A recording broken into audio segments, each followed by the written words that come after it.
Indeks harga saham gabungan yang memang sudah dibuka naik di 0,35% atau menguat 28,56 poin ke level 8.099 di awal pembukaan perdagangan pagi ini.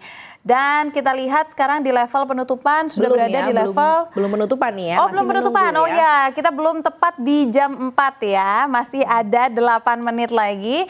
Dan sekarang menjelang penutupan sudah ada 8.104,98 atau berada di teritori positif dengan level kenaikan paling tinggi yang berhasil disentuh mencapai 8.115, Maria. Kalau dilihat sebenarnya pasar keuangan ini diperkirakan tampaknya akan kembali volatile ya dengan pasar saham keuangan yang tampaknya dari sisi sentimen ini cukup sepi, terutama untuk data ekonomi, di mana sepinya sentimen ini tentunya nanti bisa berdampak terhadap kurang menariknya pasar saham di tanah air ya, khususnya di hari ini. Dan ditambah lagi ada bayang-bayang bear killer ya di bulan ini yang menjadi antusiasme para pelaku pasar bisa lebih tinggi lagi sebenarnya untuk mengakumulasi saham-saham dengan harga yang lebih murah lah, kurang lebih gitu. Iya, apalagi kalau kita lihat sebenarnya kan secara historis Oktober itu selalu menjadi titik balik dia di mana pasar saham itu biasa menunjukkan kekuatannya atau kembali setelah melewati periode September yang struggling gitu, yang secara historis juga seringkali negatif. Tetapi bulan tahun ini kondisinya justru terbalik gitu kan. September kemarin itu cukup baik dan Oktober diawali dengan sedikit adanya koreksi. Tetapi dan itu tadi kita tahu bahwa bulan 10 ini harusnya dikenal sebagai bear killer atau pembunuh tren pasar yang sedang lesu. Iya, nah ini seperti yang diketahui kalau kita lihat September 2025 ya, IHSG justru malah beda ya. Mencatatkan penguatannya bahkan sampai 2,94%, hampir 3% dengan mendarat di level 8.061,06 sampai dengan di akhir perdagangan 30 September 2025. Dan penguatan ini akhirnya menjadi anomali September gitu, nggak kayak September di tahun-tahun sebelumnya. Iya, jadi kalau September kemarin emang bukan lagi September ceria ya. September itu S-nya apa? Sedih sekali gitu. Tapi kemarin senang sekali. Oh iya, betul. Senang sekali ya. Nah, karena memang dalam 10 tahun terakhir IHSG ini cenderung menguat, hanya melemah 2 kali di tahun 2018 dan juga 2023. Secara statistik, reputasi Oktober sebagai bulan yang cenderung positif bagi pasar saham Indonesia memang memiliki dasar yang kuat. Dan ternyata memang penutupan pemerintah Amerika Serikat tidak berdampak signifikan terhadap pasar keuangan global.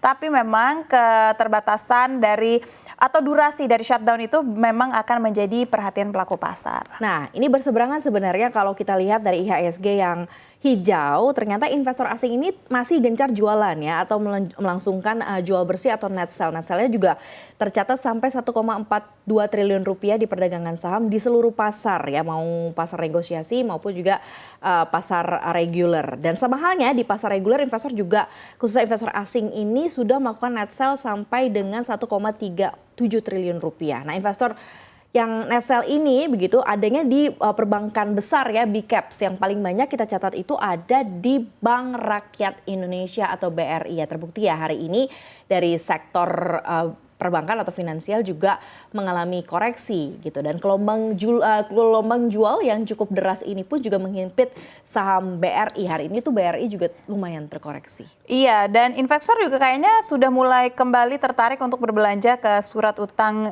dalam negeri ya, atau SBN. Pindah kita. Ya berarti ya. Iya, beralih dari saham ke SBN sejak di bulan September lalu, di mana terjadi arus jual yang cukup kuat yang mengantar net sell pemodal global di angka bulanan semenjak yang menjadi yang terbesar ya sejak 2022 silam, dan itu dia tadi beralihnya ke SBN dan saham-saham sudah mulai ya ditinggalkan untuk sementara. Nah, mengutip data dari Bloomberg Real Time dari surat utang negara tenor 2 tahun ya, terpangkas imbal hasilnya 12, bips ke level 5,01%. Disusul juga untuk yang tenor 5 tahun sebanyak 1,7 bips yang ada di 5,4%. Untuk yield tenor 10 tahun ini juga turun 1,3 bips ya, kini di 6,3%. Dan penurunan yield ini juga dicatat oleh tenor panjang 13 tahun yang juga turun 2,2 bips dan 20 tahun yang terpangkas di 1,1 bips. Iya, dan tadi kan kita juga sempat menyinggung ya tentang shutdown pemerintahan Amerika Serikat yang diduga mendorong dana global oportunis memburu aset berimbal hasil tinggi. Mungkin bergeser ke emas, Bisa jadi. juga ya, karena sentimen pasar surat utang domestik yang membaik itu kemungkinan juga didorong adanya sedikit kepastian tentang arah fiskal nih ke depan, termasuk adanya kebijakan burden sharing yang sifatnya sementara ya. Kalau kita lihat dari data Kementerian Keuangan yang dikompilasi oleh Bloomberg juga, investor asing ini membukukan belanja SBN di angka terbesar selama September sebanyak 46,2 juta US dollar di 29 September lalu. Nominalnya kurang lebih 770 miliar rupiah dan itu menjadi nilai pembelian asing terbesar selama September yang diawali tekanan jual terdalam sejak tahun 2022. Syaf. Iya, jadi memang animo asing yang kembali bergerak di pasar surat utang kemungkinan juga didorong oleh situasi di pasar global yang tengah diwarnai oleh kenaikan ekspektasi dengan adanya kebijakan bank sentral yang juga lebih longgar. Investor akhirnya menyerbu nih surat utang Amerika Serikat ditandai dengan penurunan yield di semua tenor, terutama tenor pendek yang sensitif dengan arah pergerakan bunga acuan ke depannya. Iya, nah pasar kini juga sekarang lagi memperkirakan nih Federal Reserve ini akan kembali menurunkan suku bunga sebanyak 2 kali di kuartal akhir di tahun ini masing-masing di 25 basis points ya atau poin. Kemudian ada sentimen positif juga di pasar obligasi global yang akan memberikan dukungan pada pasar domestik terlebih bila rupiah. Nah ini kita balik lagi ya, bisa mampu bergerak stabil di zona hijau. Nah hari ini tadi pagi sempat tertekan. Tapi kayaknya jelang-jelang mau closing justru malah ada sedikit penguatan nih, Syah. Iya, memang saya mau ngomong durian, padahal mau ngomong rupiah maksudnya. Rupiah ini sedang melemah. Udah 4 hari beruntun dan memang satu sisi memang dolar Amerika Serikat sudah murah sehingga kembali menjadi buruan pelaku pasar gitu kan. Kebangkitan dolar Amerika Serikat ini terjadi di tengah penutupan sementara atau shutdown pemerintah negeri adikuasa yang gagal menyepakati anggaran sehingga akhirnya investor yang mungkin melirik untuk berinvestasi di dolar akhirnya lebih tertarik ke sana ya, apalagi kita belum tahu nih durasi shutdownnya sampai kapan. Itu dia ya.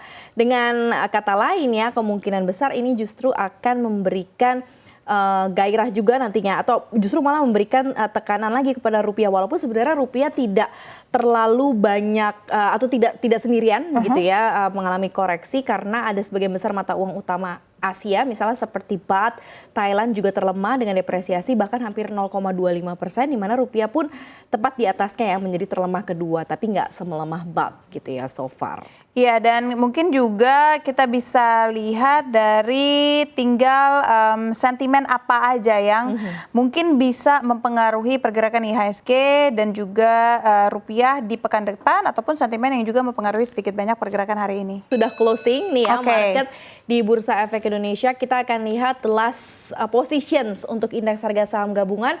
Setelah tadi kita banyak bahas kenapa kok IHSG-nya menguat cukup signifikan. Tadi juga sudah di-mention bahwa saham-saham konglomerasi ambil banyak peran sekali gitu ya. Beberapa penguatan di saham-saham based on perindustrian juga memegang peranan penting walaupun banyak saham yang terkoreksi di saham-saham cap besar seperti finansial. Kita lihat ya, ini agak cukup signifikan ternyata penguatannya bahkan melampaui highest level pada pembukaan perdagangan di 8.115.